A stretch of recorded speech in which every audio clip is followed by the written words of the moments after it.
You're listening to episode 86 of Present Moment.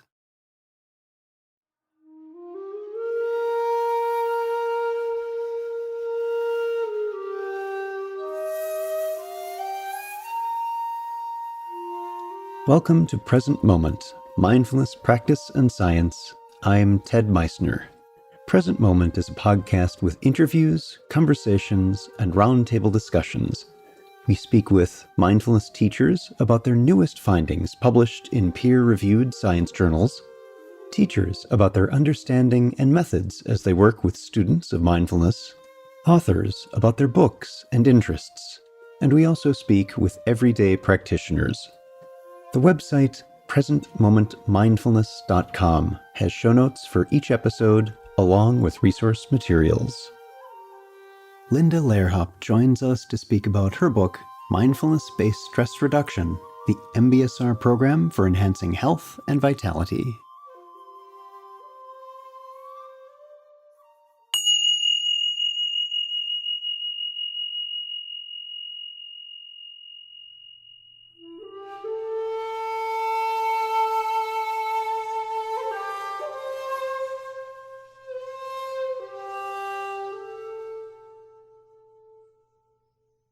If you've taken an MBSR program, you likely learned a lot from your teachers and especially your fellow participants.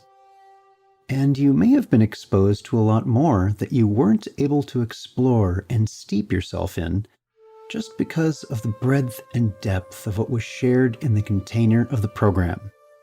Fortunately, there's a new book to help with that. Linda Lehrhaupt, PhD, has created the Mindfulness-Based Teacher Project to share her more than 3 decades of experience as a teacher of mindfulness-based approaches. Founder and executive director of the Institute for Mindfulness-Based Approaches in Germany, she has been leading teacher training programs in mindfulness-based stress reduction since 2001.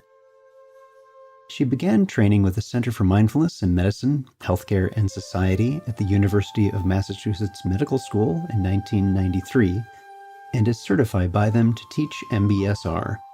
She has also directed teacher training programs in Tai Chi and Qigong for more than 20 years and has received Dharma transmission as a Zen teacher in the White Plum lineage, founded by Taizen Meizumi Roshi. Our guest today returning is Linda Lehrhaupt. Linda, welcome back to the podcast. Nice to speak with you again. Yes, thank you for inviting me. When we last spoke with you, it was about the Mindfulness-Based Teacher Project and a new podcast, so welcome back. So glad to speak with you again. And this time, we're going to be talking about the English edition of a book of yours. Before we go into that, though, I wonder if you could just briefly say a word about your co-author. Yes, my co-author is Petra Maybert, who is the director and co-founder of the Ruhr Institute of Mindfulness in Germany. And Petra has been teaching MBSR for many years, I think since 1992, and is also an expert in MBCT. We are colleagues and have known each other for many years, and we got the idea to write this book together. And so we began working on it about 2009 or so, and in 2010 it was published in German. So let's go into a little bit more of the background of this. I'm wondering what were some of the experiences you had as an MBSR teacher that prompted you to write this book, that encouraged you to say, yeah, this is something that needs to be shared. What was that like?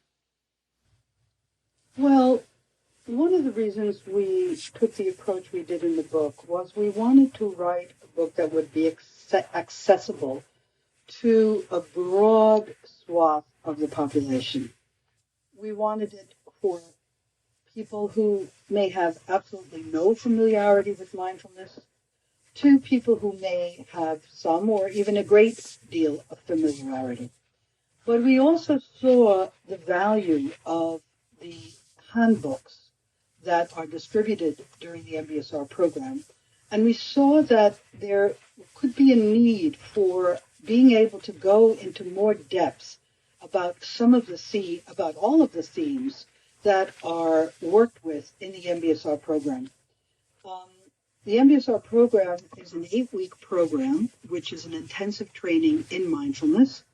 And aside from the formal exercises that are taught, like the body scan, walking meditation, sitting meditation, and yoga, each week of the course has a theme. The first week is what is mindfulness. The second week is how we see the world. The third week is about being present in the body, grounding in the body. And we felt there might be in fact, we knew from course participants and also from teachers training with our institute, it could be very valuable to provide a more detailed examination and presentation of each of these themes.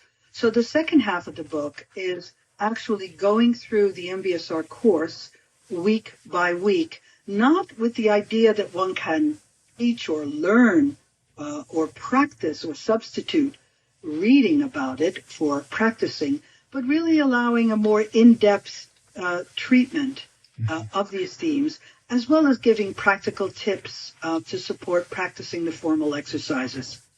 As far as the front of the book is concerned, we felt it would be really helpful to have an accessible explanation of what stress is and the relationship between that and mindfulness, and how mindfulness can support us to live and be with stress in a way that is skillful and supportive for our life.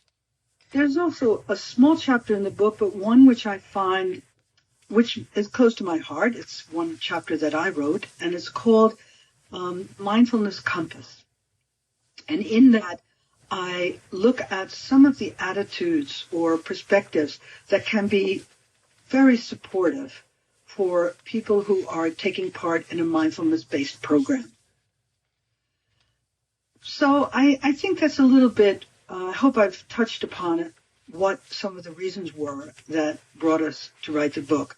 I think one more is that both of us deeply love teaching this program and also very much respect the curriculum and the process and the unfolding of these themes and of these practices that happen in an 8-week course. And we wanted to also bring that into the book in the hopes of encouraging people who might be interested in taking part in the program. So the book works on several levels. It serves as an introduction to mindfulness-based stress reduction for people who have not taken a course or may not know very much about it. It can be a supportive text that people can read as they're taking part in an MBSR course.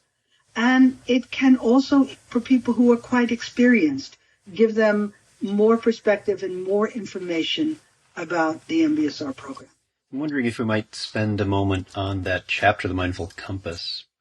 There are, and this was actually, I'm glad you brought that up, because I wanted to ask you what your, if you had a favorite part of the book was. And I'm glad you landed on that one, because I wanted to ask specifically about it.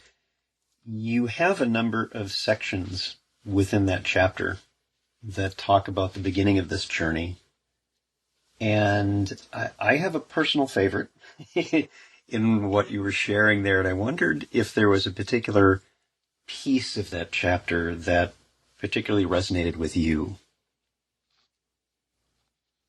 Oh, dear, I'd have to have the book. Well, I guess perhaps because it's been such a part of my own life, both personally and also the theme that has been so often present in my, almost 40 years now of practicing meditation, is the theme of expectations.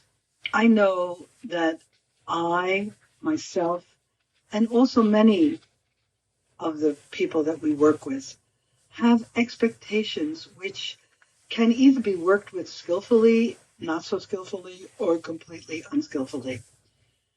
Many people who come to an MBSR class are coming because they have a sense that life just can't continue the way it has been.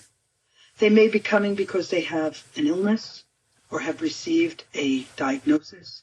They may be experiencing difficulties in their work life or in their personal life. There may be a sense of emptiness and wondering what this is all about, or they may be dealing with challenges of being unemployed or whatever it might be.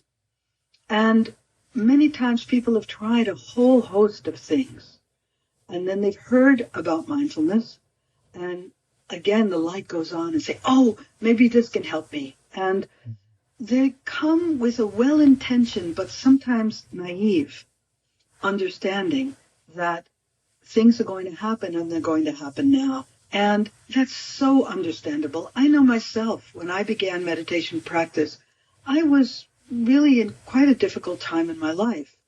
And I had the really strong expectation. I just had to do exactly what I was supposed to do and everything would be better. And, well, with time, and that's also a process of maturing, I saw that my expectations, in fact, were one of the first obstacles that I needed to work with. Not in a harsh or critical way, but the whole theme of seeing things as they are, seeing clearly. Because expectations can be a kind of like a fog that are before our eyes. We see things, but we see them through such a strong wish and a desire for it to be the way we want. But that's often not the way life is. Life is life. And how do we meet it? And working with our expectations and not throwing them away, but seeing them for what we are in a gentle, humor sometimes help, but really this seeing clearly can help us to take a big step toward being much more skillful with what we can expect. And I know from my own life, it really has helped me to really live my life and be here for it, rather than either running away or trying to outrun it myself. Yeah, the follow-up section to the expectations that you describe is the one that stood out most for me in my own learning, is the it's okay to be imperfect part, which is a nice follow-up, because we find that, as you say in the book, in mindfulness practice, you may hear, as it is, it's perfect, or it's okay. That might sound confusing at first, like a contradiction of what I said in the previous paragraph. A perfect okay, in this instance, refers to the sense that each thing is unique. Each person is unique, and rather than strive for a perfection that doesn't exist, we can honor the integrity of something exactly as it is. And that was just beautifully said, beautifully said. I know when I was practicing Zen meditation many years ago, I was so thrown for a loop by that expression. Everything is perfect as it is. Actually comes from, I believe it's from Dogen, or from another Buddhist teacher and scholar from long time ago. And it was such a huge life question for me, because it didn't feel perfect. And it took me a long time to really look at how I was defining what perfect meant. And the suggestion that you're making about the uniqueness is so much more closer to what I've come to understand, and what also our class participants come to understand, that it's not a mechanical sense of perfection, but a deep appreciation of what is.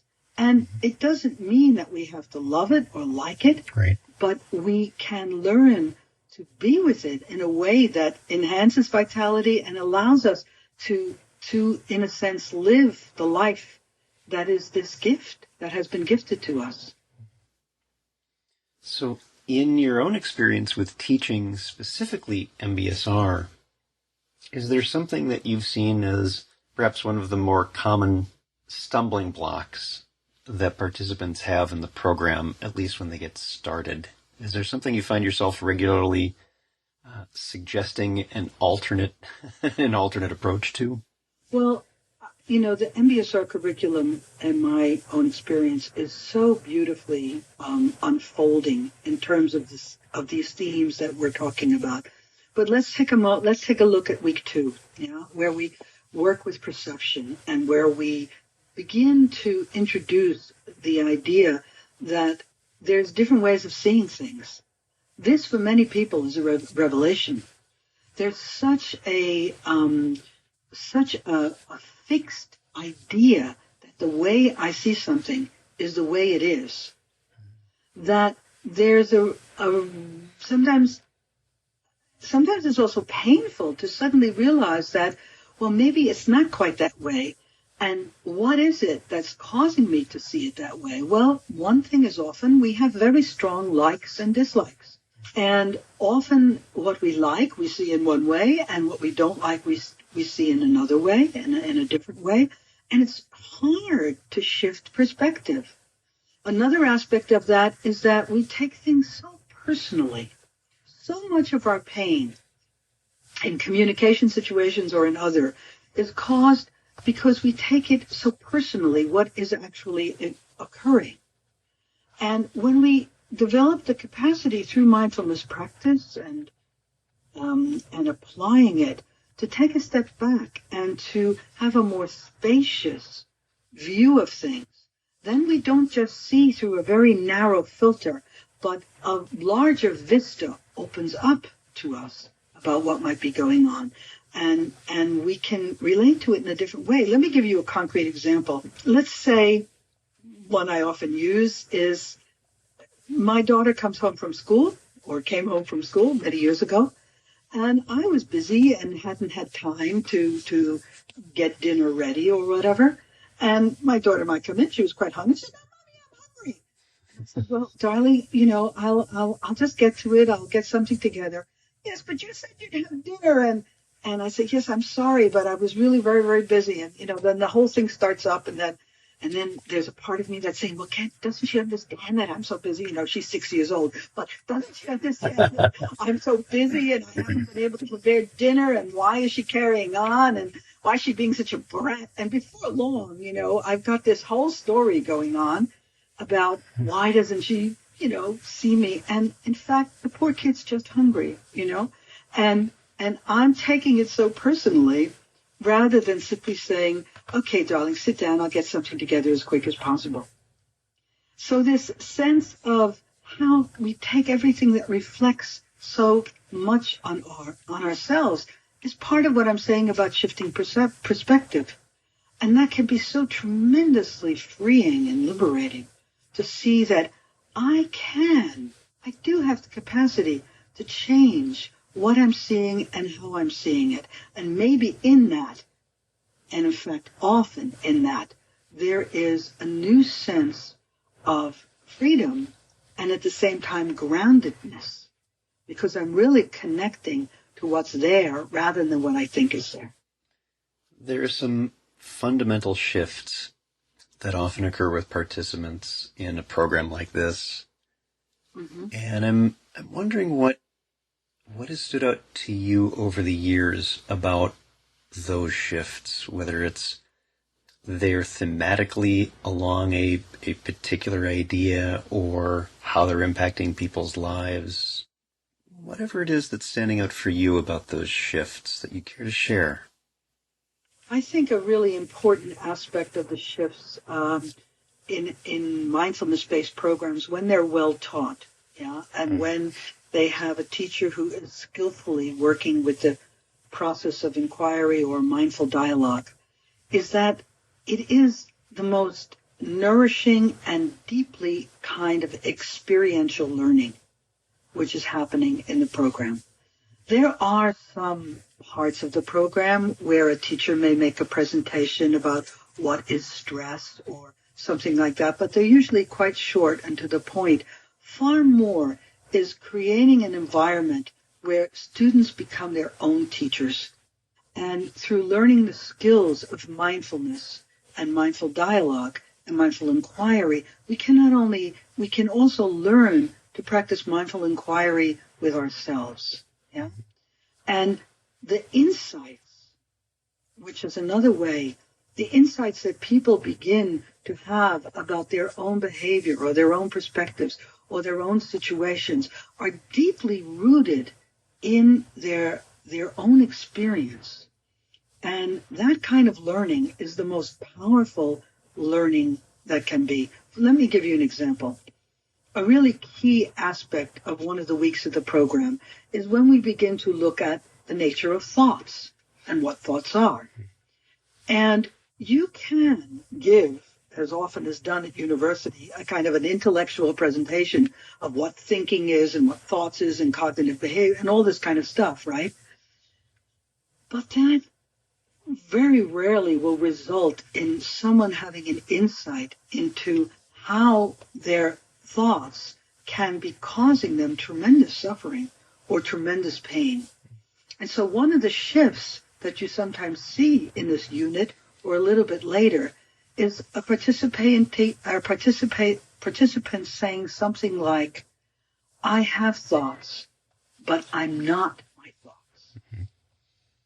And that is a result of experiencing of it, personally experiencing the difference between being able to observe a thought as it arises in the mind, as we practice in sitting meditation, or being caught up and tossed in the waves of one's thoughts and losing control, as it were, because one is no longer really in that sense of groundedness. So that's the kind of learning and that's actually what attracted me personally to MBSR many years ago. I had been a teacher for many years in education, and when I came into contact with the program, I just saw that it was a beautiful unfolding and opportunity for experiential learning, which sometimes in my own meditation practice had not been available to me. So that's, I think, what I can say about that. You mentioned something earlier about programs that have a skillful teacher. And from your background as a teacher, I'm wondering if you can chat for just a moment about this idea of what makes a good teacher, without having to go in deep to the MBI tack. First, from your own views, what are some of those qualities of people who've made good MBSR teachers that you've seen? Well, as you also know, the Institute I direct has been training teachers for 15 years, so I also have that perspective as a trainer of trainers. I don't like the word good. Let me say that to begin with. I prefer to use the word skillful, because skillful is much more open-ended. It implies that a certain kind of development is possible. And that's, of course, what's happening as teachers mature from beginning teachers to experienced teachers. That's the same thing in MBSR. Someone who has completed a program and was taught one or two courses is not going to be the same after 10 years and having taught 50 or 60 or 70 courses. But nevertheless, if they don't have certain qualities, which is what you're asking, more is not necessarily more skillful. So I think one capacity one skill that really can support a mindfulness teacher is really understanding what mindfulness is. And there's a lot of confusion in the mindfulness world about what we are training when we are training people to teach mindfulness-based approaches. What has been really helpful for me over the years is to understand that teaching mindfulness, one aspect, not the whole aspect, but one aspect of it is a skills training. That I am supporting participants of my class to learn how to practice mindfulness meditation so that they can apply it to areas of their life which they feel will benefit from it. So if I understand that mindfulness, and I like to use the definition of Jon Kabat-Zinn, is an awareness that arises when I am paying attention on purpose in the present moment, then if as a teacher I'm aware that this is what I am training, first I'm training or supporting people to recognize what awareness is. Then I'm supporting them and by introducing them to ways in which they can learn and practice to pay attention. To understand as a mindfulness teacher, what is the present moment? There's a lot of misunderstanding about what the present moment is. For example, people feel Some people feel the present moment is only when nice things are happening, unhappy things. And so, again, being able as a teacher to support classmates or people in the class to be with what is. And we say that mindfulness teachers, the main aspect of their teaching is the embodiment of the practice. Now, that doesn't mean that they're perfect. That doesn't mean that everything, all the ideas that one thinks, that they never have pain, that they never get angry, that's not the point. Much, much more skillful is, how do I meet whatever life puts up in front of me in a way that embodies a willingness and a commitment to practice mindfulness as best I can and to have that orientation. It's kind of like the mindfulness practice is the true north. Yeah, it's like the sailor looking up in the stars, and there's all sorts of stars up there. But they know if they find the North Star, that will support them in moving toward a direction. And so that embodiment, it can be very crippling for a lot of mindfulness teachers in the beginning because they get so caught up in the idea that they have to be perfect. Yeah. It's not about being perfect. It's about committing to walking the path as best one can, and the willingness to learn and to adapt and to go on continually. And that comes up also I think another aspect of being a mindfulness teacher is letting go of our expectations of what we think students should experience, what ideas they should have, how they should practice, how they should be, and really meeting them where they are. There's a lot of implicit judgment among, I would say, immature mindfulness teachers. And many grow out of this as they continue and they receive mentoring and they're willing to learn. But sometimes we like to say, mindfulness teachers are disappointed if somebody hasn't had a big experience. Yeah. And again, it's human and it's natural, but it's not skillful if one continues with that attitude as a teacher. So I think another aspect is the willingness to learn and to reflect, to develop the capacity to reflect on one's teaching, which actually is necessary no matter what you're teaching, but with an attitude which encourages opening, deepening, stretching, and growing, and not locking oneself in to an idea of how one should be. I hope I've touched some of the aspects. I could go on for ages.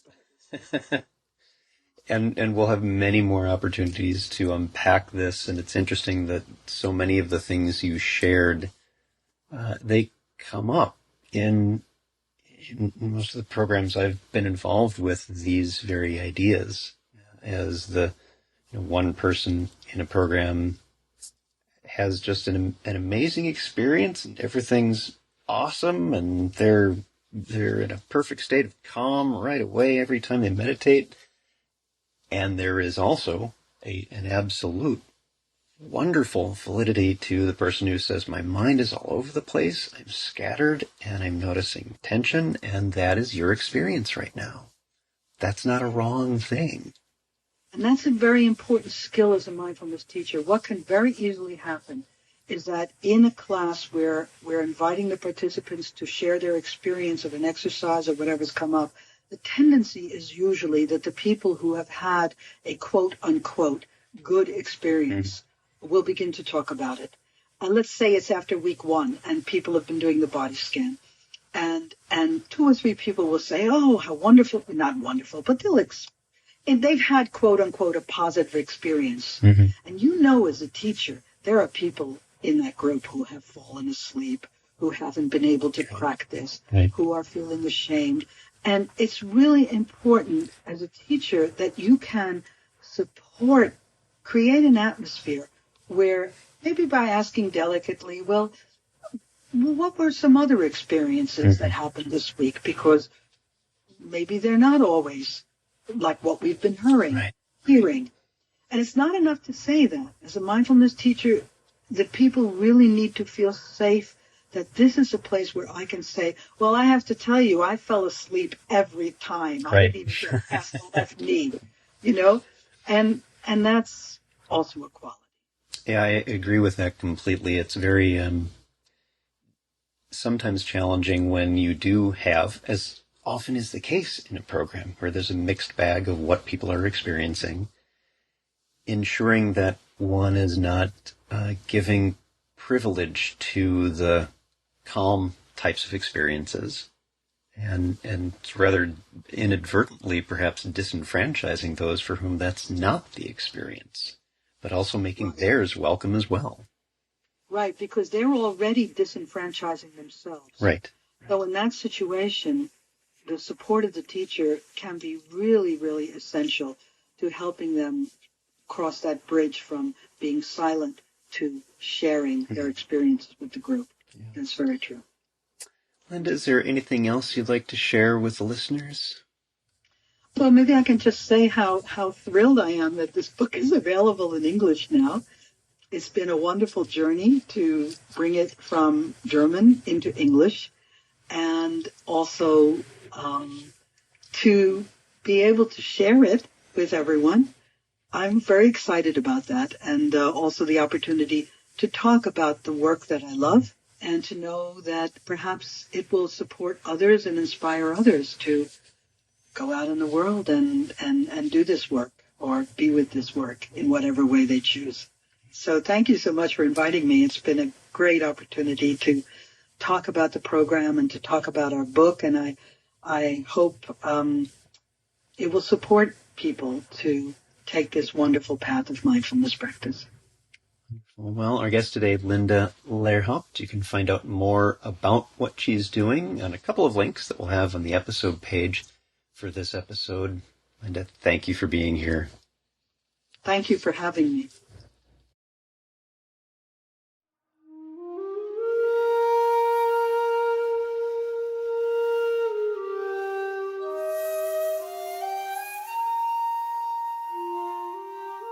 Thanks for listening.